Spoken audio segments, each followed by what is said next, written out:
morning, everyone. My name is Vasudha Narsinghan. Thank you for joining the webinar. Our topic for discussion today is quality engineering, the new normal of software testing.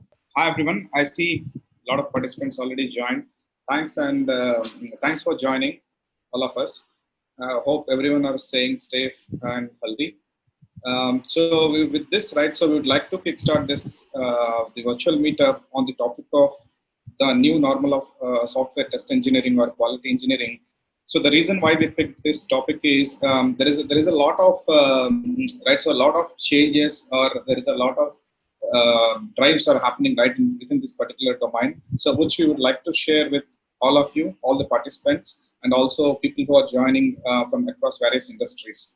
Right, and we ourselves actually has gone through a lot of transformation for this particular domain. If I actually look at this domain, right, so from where it started, like for example, even if I just take a couple of decades back, how the QA has been viewed as, and now how it transformed to QA, how it is being viewed as, there is a dramatic change happening. And this change is happening, like if you see, right, this change is happening almost for every 4 to 5 years, you get a new trend.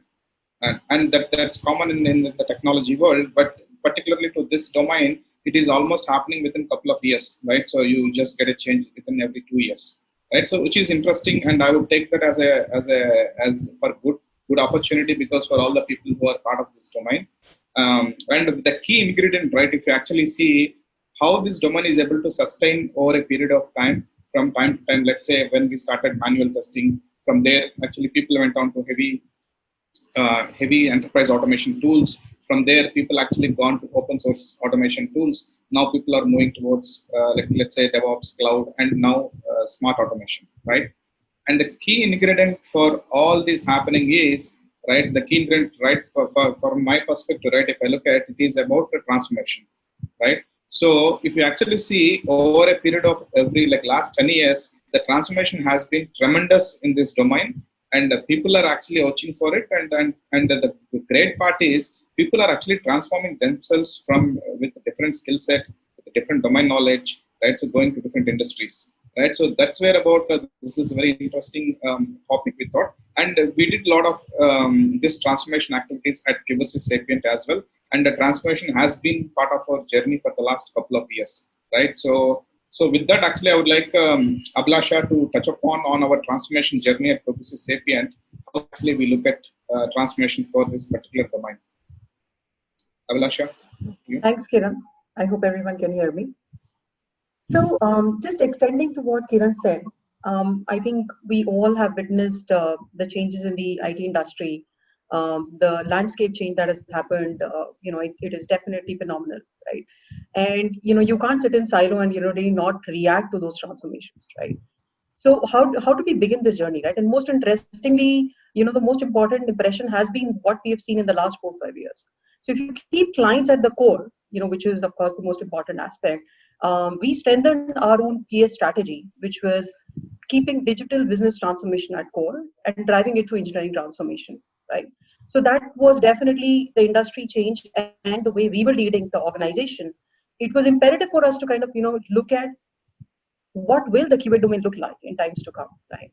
And we created some sort of a, very well thought of process when it comes to looking at the transformation, because it's only when you'll effectively transform the community, the transformation of our clients will automatically happen, right? And over the several years, we have, definitely transformed several of our clients in this journey of digital business transformation. Now, if I come to, the people aspect of it, which is definitely, very, very humongous task, if I were to say, we don't really necessarily look at it, in a one fashion, right? Because I see this happening every now and then that, people look at the training and they feel that they are transformed. But at Sapient, what we do is we look at it in 3 folds. One, we launched a robust career framework for our people, which gives people options to look at what is that they can do. And it just doesn't dry up at, looking at QA, right? If somebody really wants to make a career into data science and, some other aspects, it gives people all those opportunities to look at, number one. Number two, having a detailed competency framework.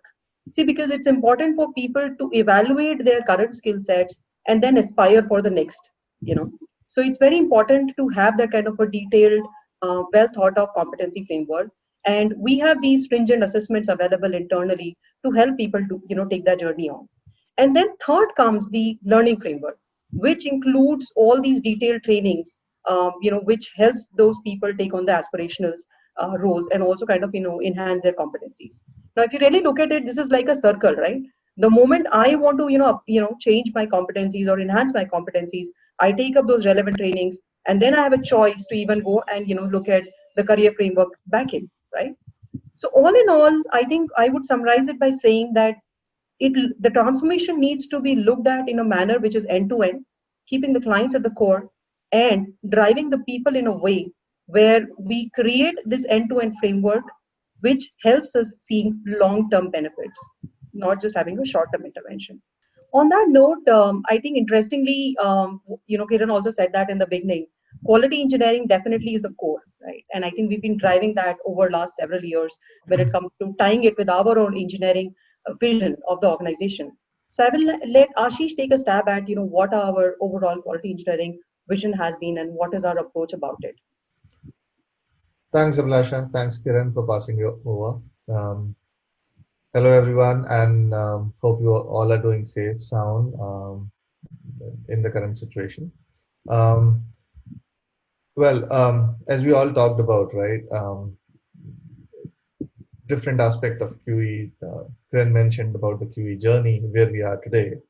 But from that perspective, um, is automation a choice anymore, or is automation has become too inherent to QA? In the current journey where we are, um, automation used to be more often, or the automation results were used to be more of an information. Should they be more decisive and help us make concrete decisions so that we can move up in the pipeline? And that's what I believe that the new role of automation would be. Automation has to be treated as a product along with the code as part of the development code. And that's how you would be able to build a successful QA ops organization.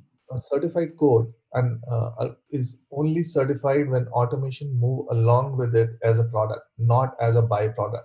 A lot of other tools in tech stack will come into have pitched in to to build that composite. Now, be it to be NFRs or be it to be visual regression. When we talk automation today, it's not just functional automation; it has to be a full stack automation.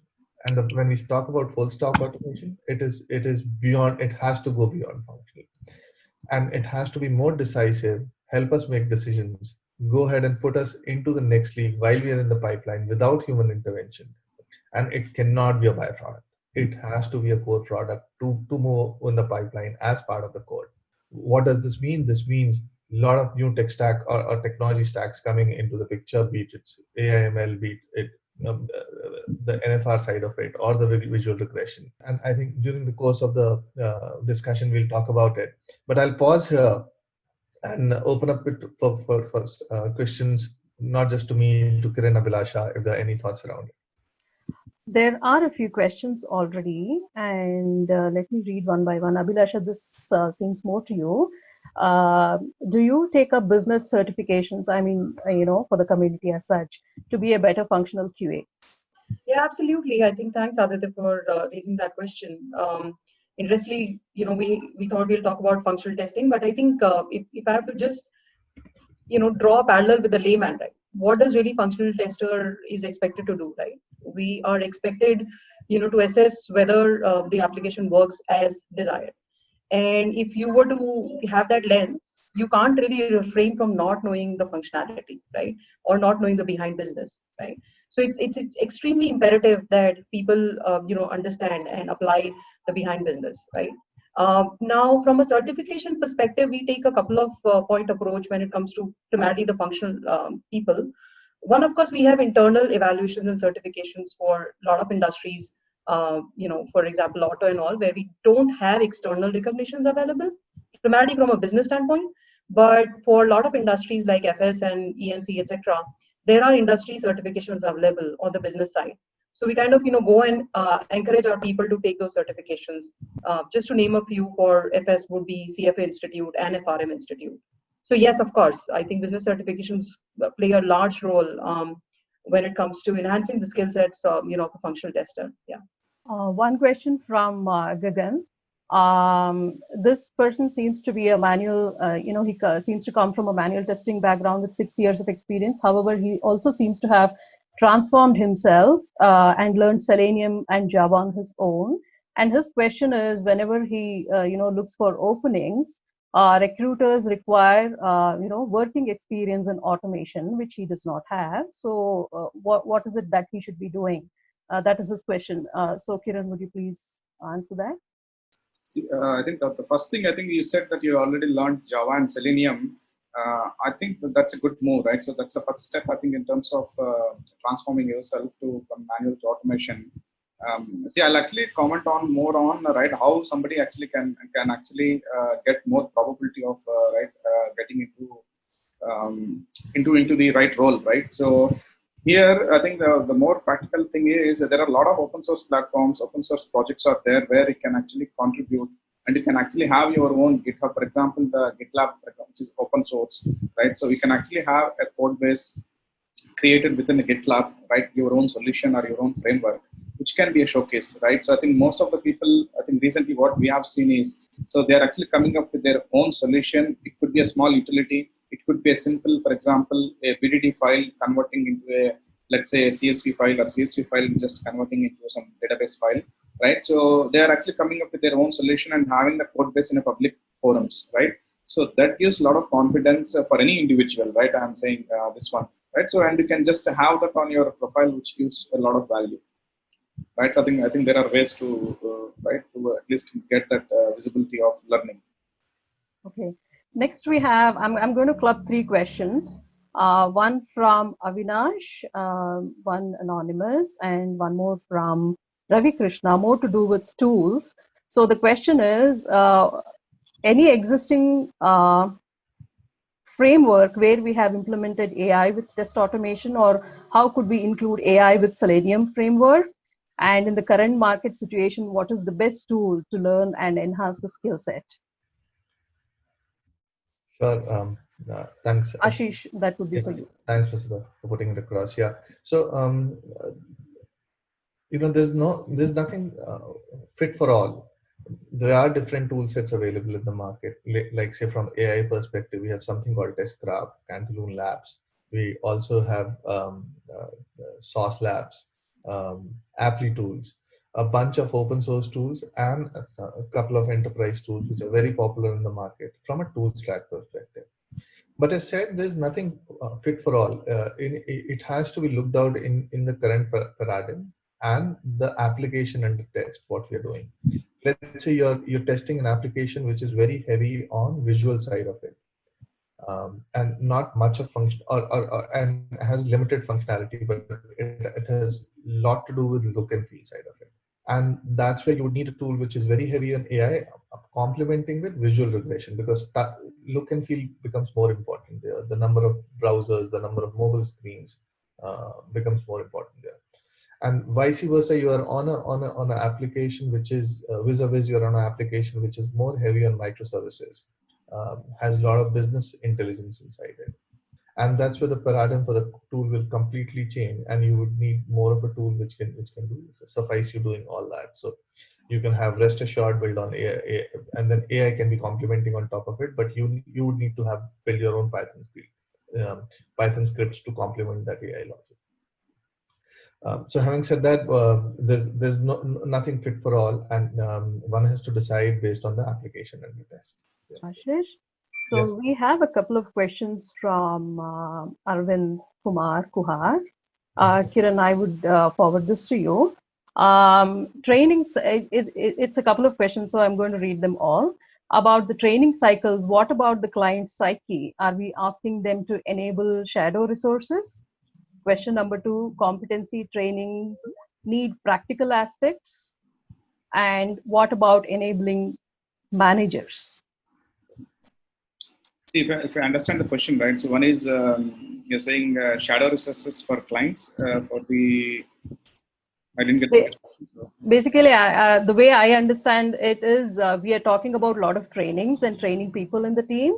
how are we, kind of Giving the communicating that to the client to say my team is still getting trained and these are the people and not probably experts in the team.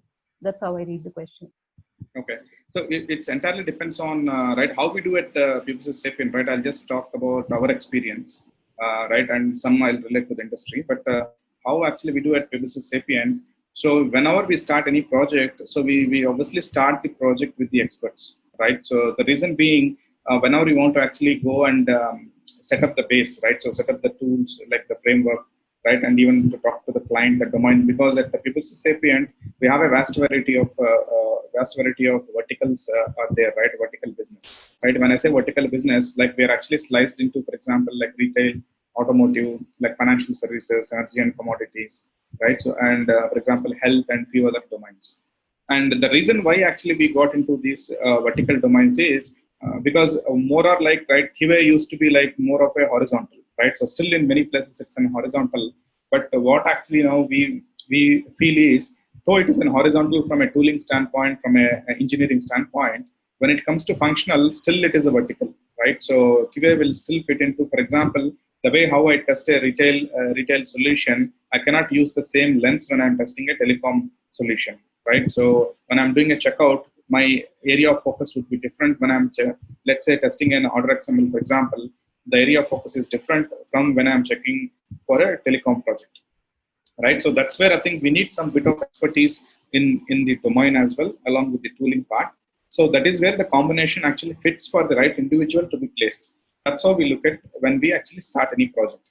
And when we give trainings to a lot of our individuals, right? So a lot of our folks within the QA or QB community. So what actually we do is we actually put them into a project, a mix of project, right? Because in every project, obviously we cannot start any project with all the rock stars, right? So, and that's not good as well for any project mix. So in those cases, actually we go with the percentage of mix of, we will have an experienced people of 60 to 70% and 20 to 30% trained people, and we actually give more transparency to the clients, saying that these are the trained individuals. So we actually look at them for the next 4 to 6 weeks, right? So giving an opportunity, right? How they scale, right? And in most of the cases, right, it's we got a dramatically very good results because our guys actually picked up very well. And this we even trained for, I would say this even we trained for the trainees as well, right? So the associates who joined from colleges. I'm not just even talking about experienced people. So the trainees who joined from college, we give them a 6 months of training, completely the quality engineering, the curriculum training. And after that, we put them into a project for like 4 to 6 weeks of a kind of shadow period. And they have done a very good job, right? So most of them have built solutions, right? Not just working for a framework. They have come up with their own solutions. Abhilasha, the next one is coming to you. Are certifications a must for QA? I think definitely they're important, right? If I have to, I won't really say, must. And it also depends on your career movement, right? As you progress through your career, I think they start getting, more and more important, primarily for your accolades and also the way the clients see that, profile. So of course, they are very, very important. The way we look at Publicis Sapient is, at least from a certification perspective, for our quality engineers, we really tie it to the engineering community certifications, right? Now, what does that mean? So it typically means for a QE, while there are a lot of internal evaluation certifications available, externally we encourage them to go and take up certifications which are very much existent and available for technologists, right? So for example, people who are in the Java Selenium background, we encourage them to kind of take OCJP, for example. People who are on the cloud journey, right, we encourage them to take up the beginner level of Azure and AWS and all, right? So definitely I think on the QE side, what we have done over the past few years is tying the certifications to the engineering expectations. While of course it's a journey, we can't really expect that suddenly people start taking intermediate and expert levels of Azure and all. That's not possible. But to begin with, I think the fundamental part of these certifications are pretty important, right? And I think that's a journey in itself, number one. And second, of course, is from a functional perspective, I think I answered that already earlier. Is to rely on the business side of it, right? And I think I answered that earlier.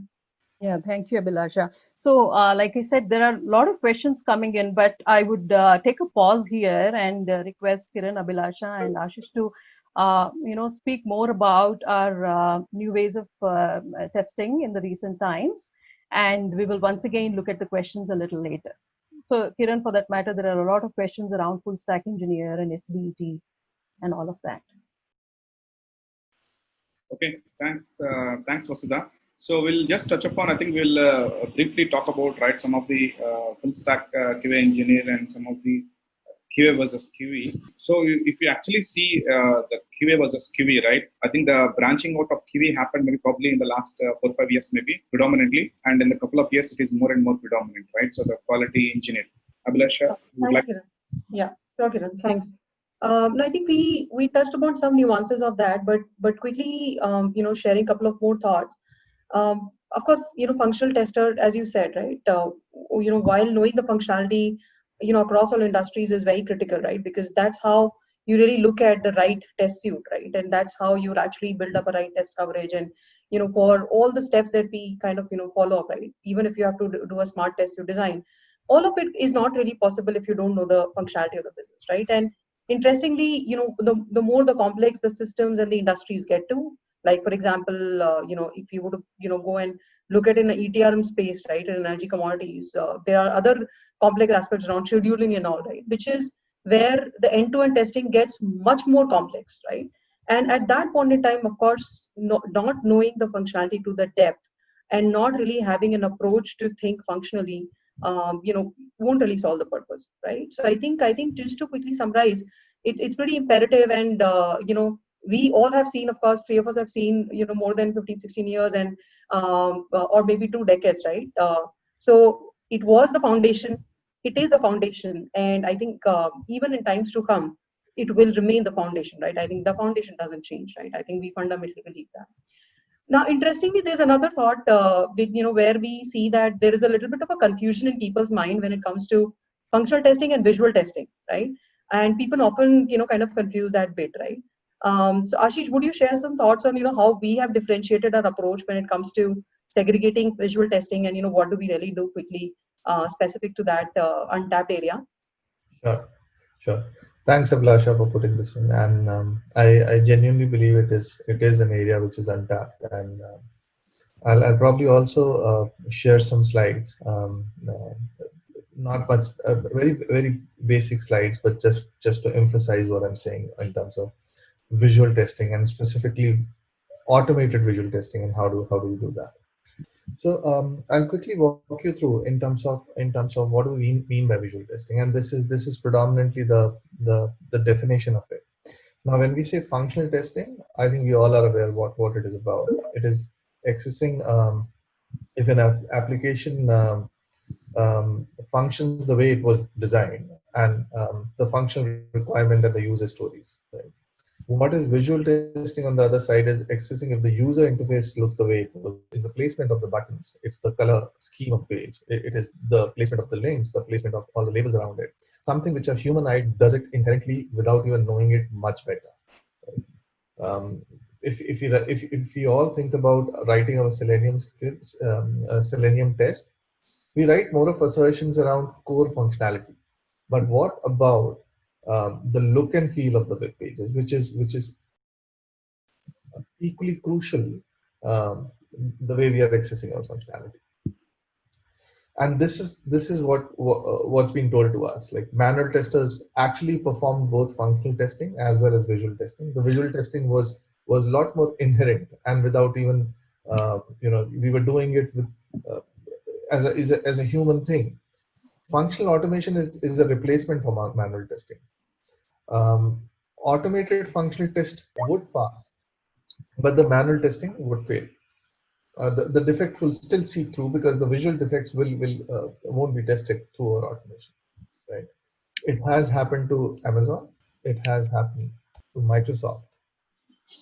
And then why do these bugs seep through? These bugs seep through because the tools which are designed, the current tools, be it a Selenium, WebDriver, or any other enterprise tool, are predominantly designed around functional testing. Accessing the correctness of a UI is very difficult and subjective. And if you see on the right-hand side of screen, right, on this particular slide, is the screen right or not? Probably a human can tell more. This is some data. This is the source is 2019 State of Visual Testing Research Report. This is being published. I'll let the slide speak for itself, but this is the cost. What you see in the screen is the cost of fixing visual defects, which is predominantly around look and feel of a website or an app or a product.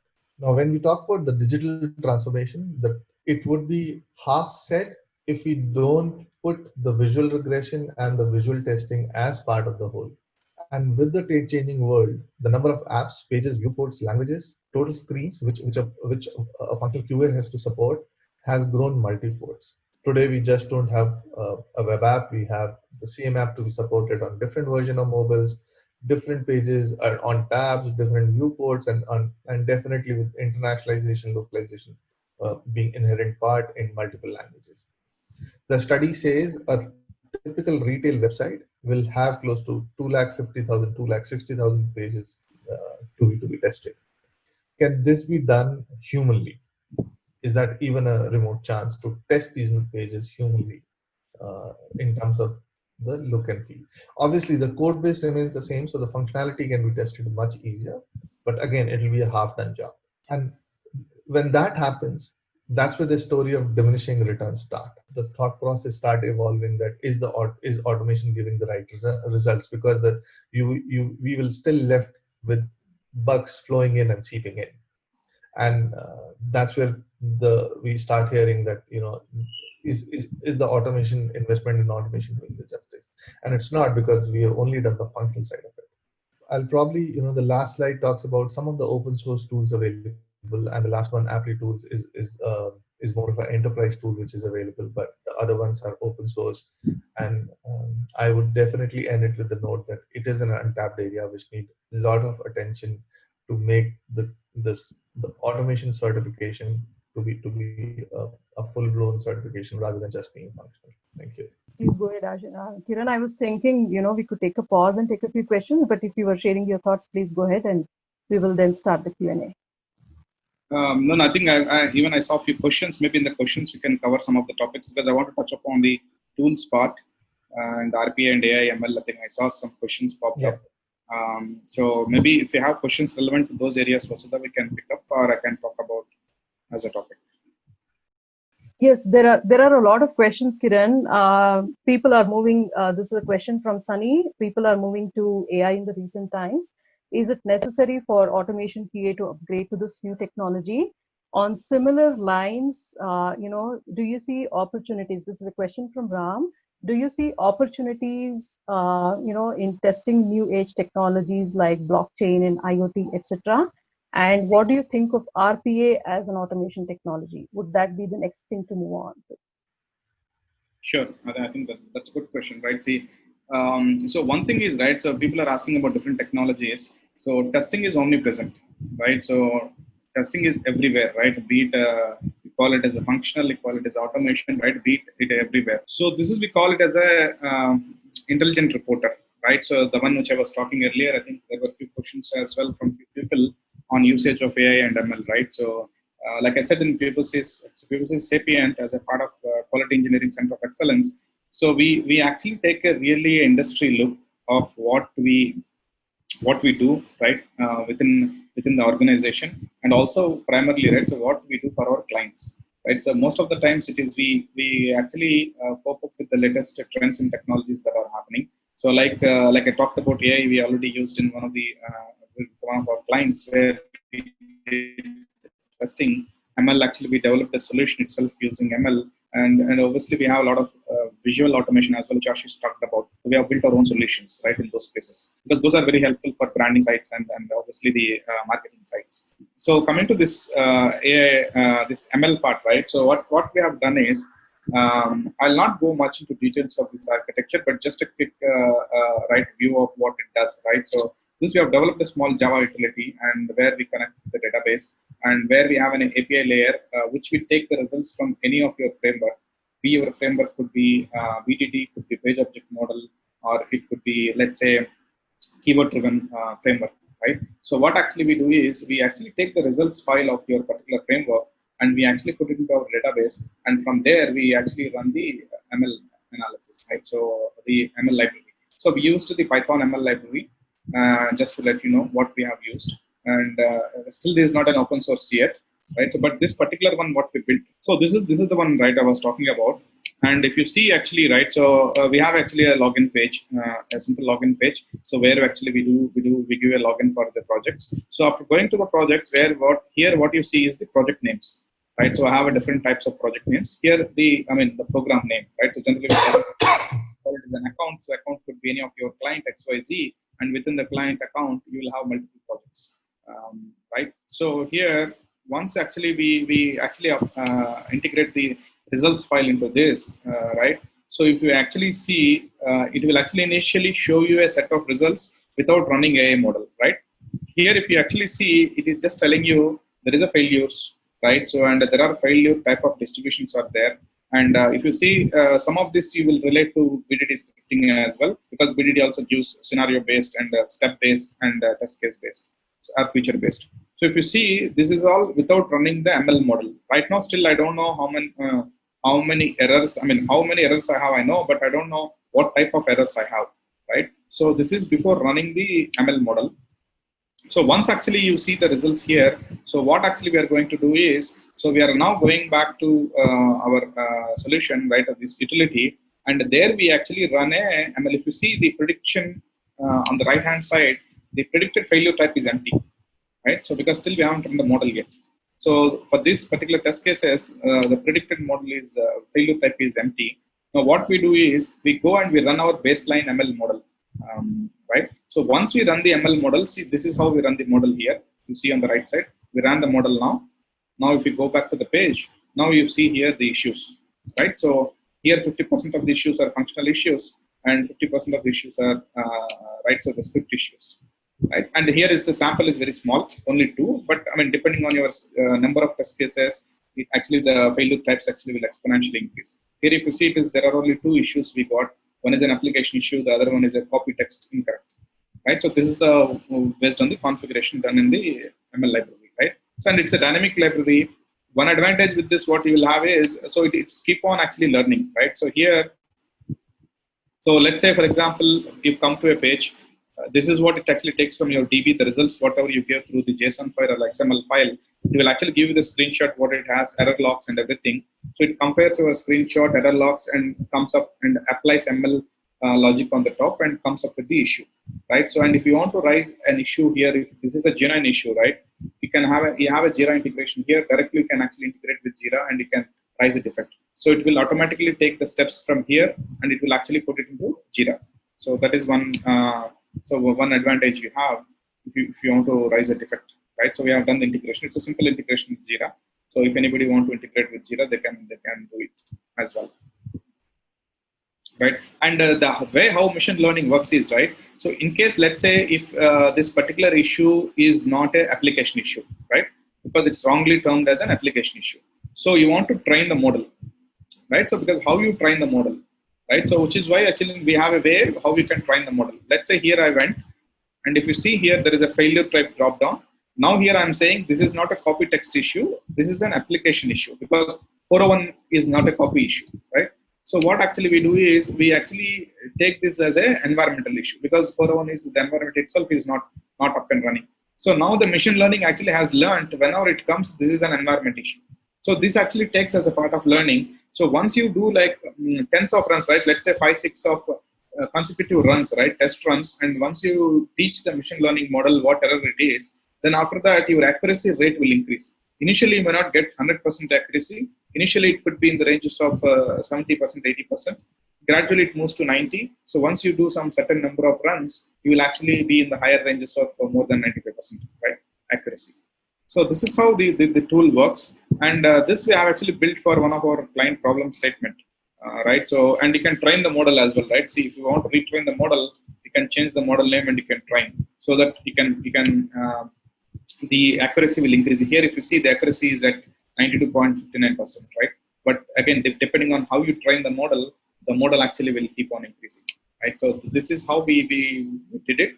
And we implemented this for our couple of clients as well, right? So where we successfully implemented with few of our clients. And like I said earlier also, right? So we need to be very careful where you want to use AI or ML, because it is not like, right, I just know AI and I go and implement and everything will happen, right? So it has to have right use case to implement, and right value has to come out of it, right? And thank you all. Stay safe and stay healthy. Thank you. Thank you. Thank you, everyone.